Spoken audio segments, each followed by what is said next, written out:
السلام عليكم ورحمة الله وبركاته. موعد مباراة منتخب البحرين ضد منتخب الكويت في كأس الخليج تحت 17 سنة، الجولة الثالثة. لكن قبل ما نبدأ أرجو منكم ذكر الله والصلاة على أشرف الخلق محمد صلى الله عليه وسلم، ولا تنسوا دعمنا باللايك واشتراك في القناة لنستمر إن شاء الله.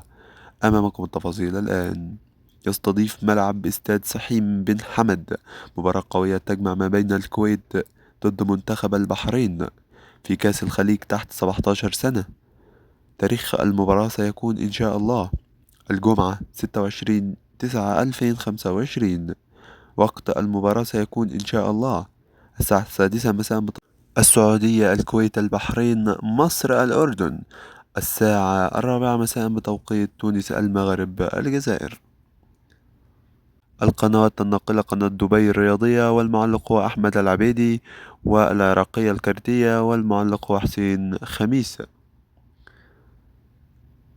أما عن ترتيب المنتخبات فيأتي في المركز الثالث الكويت بنقطة واحدة، ويأتي في المركز الرابع البحرين بولا نقطة. انتظر توقعكم لهذه المباراة في التعليقات، ولا تنسوا دعمنا باللايك والاشتراك في القناة، ولا تنسوا أيضا ذكر الله والصلاة على أشرف الخلق محمد صلى الله عليه وسلم. والسلام عليكم ورحمة الله وبركاته.